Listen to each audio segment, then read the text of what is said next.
یہ کہا تھا کہ جو حکیم شہزادی ماہنور کا علاج کر کے اسے ہوش میں لائے گا، بادشاہ سلامت اسے نہ صرف آدھا شاہی خزانہ نام میں دیں گے بلکہ شہر میں اس حکیم کو شاہی محل جیسا ایک بڑا محل بھی بنا کر دیا جائے گا۔ تو شیخ چلی اپنی عادت کے مطابق فوراً خوابوں کی دنیا میں پہنچ گیا، جہاں وہ ایک بڑے اور عالی شان محل میں بادشاہوں کے انداز میں گھومتا پھر رہا تھا، جہاں ہر طرف اس کے خدمتگار اور کنیزیں موجود تھی۔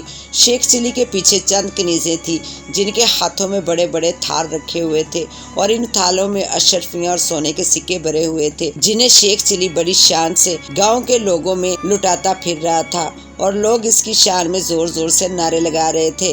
شیخ چلی اپنے خیالوں میں اس قدر کھویا ہوا تھا کہ اس نے منادی کرنے والے کی دوسری بات سنی ہی نہیں تھی کہ بادشاہ سلامت نے کہا ہے کہ محل میں صرف حکیم یا حکمت جاننے والا ہی آئے جو حقیقتاً شہزادی ماہنور کا علاج کر سکے، ورنہ ناکامی کی صورت میں ان کے سر قلم کر دیے جائیں گے۔ جب شیخ چلی اپنی خیالی دنیا سے نکلا تو اس وقت تک منادی کرنے والا اعلان کر کے وہاں سے چلا گیا تھا اور وہاں موجود لوگ بھی واپس اپنے اپنے گھروں کی طرف چلے گئے تھے۔ شیخ چلی خود کو وہاں اکیلا دیکھ کر ہنستا ہوا اپنے گھر کی طرف ہو لیا۔ وہ اپنے گھر کی طرف جاتے ہوئے سوچ رہا تھا کہ اسے بھی اپنی قسمت آزمانی چاہیے۔ گو کہ وہ حکیم نہیں تھا اور نہ ہی وہ حکمت جانتا تھا، لیکن شیخ چلی تھا۔ وہ پہلے ہی دولت اور محل کا خواب دیکھتا رہتا تھا، اسے اب موقع مل رہا تھا، وہ اس موقع کو کیوں کر گوا دیتا۔ اس لیے گھر جاتے ہوئے وہ سوچ رہا تھا کہ وہ ایک بار اپنی قسمت آزمانے کی کوشش ضرور کرے گا۔ وہ حکیم بن کر شاہی محل میں جائے گا اور شہزادی ماہنور کو ہوش میں لانے کی کوشش کرے گا۔ شیخ چلی کے نزدیک شہزادی ماہنور کی بے ہوشی کوئی بڑی بیماری نہیں تھی جسے ختم نہ کیا جا سکتا ہو۔ شیخ چلی سوچ رہا تھا کہ حکیموں نے شہزادی ماہنور کو ہوش میں لانے کے لیے اسے محض دعائیں ہی دی ہوں گی۔ اگر وہ شہزادی ماہنور کے چہرے پر پانی کے چھینٹے مار دیتے تو اب تک شہزادی کو ہوش آ گیا ہوتا۔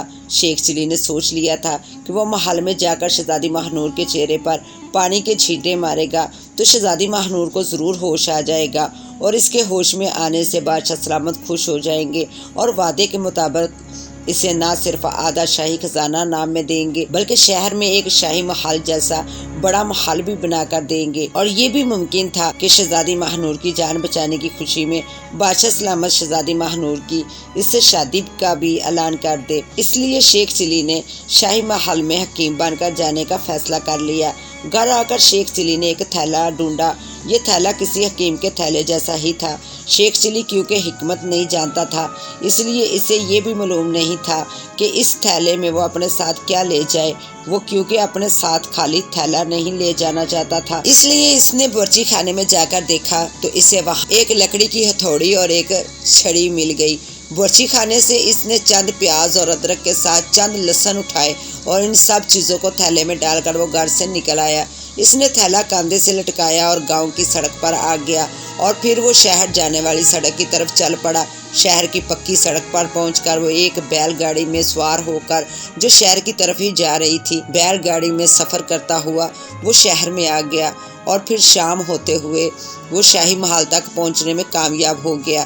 شاہی محل میں سوگواری سی چھائی ہوئی تھی، شام ہو چکی تھی اور شاہی حکیموں کے کہنے کے مطابق شہزادی ماہنور کی زندگی کی اب چند گھڑیاں باقی رہ گئی تھی۔ اگر اسے رات تک ہوش نہ آتا تو وہ بے ہوشی میں ہلاک ہو جاتی۔ بادشاہ سلامت نے جو منادی کرائی تھی، اس منادی کو سن کر وہاں کئی نامور حکیم آئے تھے۔ انہوں نے بھی شہزادی ماہنور کا طبی معائنہ کیا تھا اور انہوں نے بھی ہر ممکن کوشش کی تھی کہ کسی طرح شہزادی ماہنور کو ہوش آ جائے، لیکن وہ بھی اپنی کوششوں میں ناکام ہو چکے تھے، جس سے بادشاہ سلامت اور ملکہ عالیہ کے دل بجھ کر رہ گئے تھے۔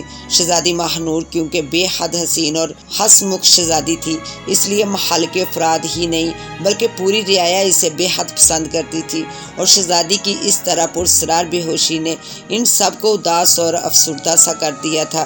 شیخ چلی مسلسل سفر کر کے تھک گیا تھا، لیکن شہزادی کو ہوش دلا کر وہ خزانے اور محل کے خیالوں میں ایسا ڈوبا ہوا تھا کہ اسے تھکاوٹ کا احساس تک نہ ہو رہا تھا۔ وہ شاہی محل میں داخل ہونے لگا تو اسے سپاہیوں نے روک لیا۔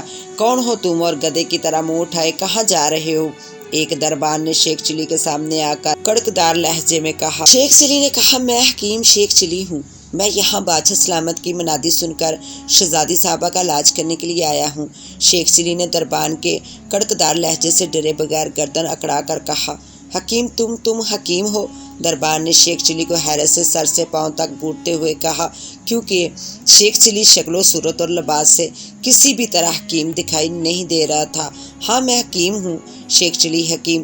جاؤ بادشاہ سلامت سے کہو کہ شمالی ریاست سے حکیموں کا حکیم شیخ چلی حکیم آیا ہے، جو اپنی حکمت سے شہزادی ماہنور کا علاج کر کے اسے کچھ ہی دیر میں ہوش میں لے آئے گا۔ شیخ چلی نے بڑے رعب لہجے میں کہا، جیسے وہ واقعی دنیا کا سب سے بڑا حکیم ہو۔ حکیموں کا حکیم؟ شیخ چلی حکیم؟ اوہو ٹھیک، میں ابھی جا کر آپ کے بارے میں بادشاہ سلامت کو بتاتا ہوں۔ دربان نے شیخ چلی کا رعب بڑا لہجہ سن کر بڑے گھبرائے ہوئے لہجے میں کہا اور فوراً دربار کی طرف بھاگتا چلا گیا۔ تھوڑی دیر کے بعد وہ واپس آ گیا۔ حکیم شیخ چلی میرے ساتھ چلیں، بادشاہ سلامت نے آپ کو فوراً اپنے پاس آنے کا حکم دیا ہے۔ دربان نے اس بار بڑے مؤدبانہ لہجے میں کہا۔ چلو، شیخ چلی نے اس طرح سے گردن اکڑاتے ہوئے کہا، اور پھر وہ دربان کے ساتھ شان سے چلتا ہوا دربار میں بادشاہ سلامت کے پاس آ گیا۔ بادشاہ سلامت تخت پر اداس سے انداز میں بیٹھے ہوئے تھے۔ ان کی آنکھیں سرخ تھیں اور ان کا چہرہ یوں لٹکا ہوا تھا جیسے شہزادی ماہنور کی بجائے وہ خود مریض ہوں۔ شیخ چلی کو دیکھ کر ان کی آنکھوں میں امید کی چمک سی آ گئی تھی۔ شیخ چلی نے بادشاہ سلامت کو جھک کر شاہی انداز میں سلام کیا۔ کیا تم واقعی حکیم ہو؟ بادشاہ سلامت نے اس کے سلام کا جواب دے کر دربان کی طرف حیرت سے اس کی شکل اور اس کا لباس دیکھتے ہوئے پوچھا، جیسے بادشاہ سلامت کو بھی یقین نہ آ رہا ہو کہ شیخ چلی جیسا نوجوان واقعی کوئی قابل حکیم ہو سکتا ہے۔ تو دوستو، شیخ چلی کے ساتھ بادشاہ کی بادشاہت میں کیا ہوتا ہے، یہ دیکھنے کے لیے اور سننے کے لیے بقیہ قصہ پارٹ 2 میں ضرور دیکھیے گا۔ انشاءاللہ تعالیٰ آپ کو بہت اچھا لگے گا اور اس قصے سے کافی نصیحت بھی ملے گی کہ کبھی بھی وہ کام نہ کریں جس سے ہم بالکل ہی انجان ہوں، کیونکہ کبھی کبھی ایسا بھی ہوتا ہے جیسا کہ شیخ چلی کے ساتھ ہونے والا ہے۔ تو دیکھیے پارٹ 2 میں۔ اس کے ساتھ ہی آپ مجھے دیں اجازت، ملتے ہیں انشاءاللہ تعالیٰ پارٹ 2 میں۔ اللہ حافظ۔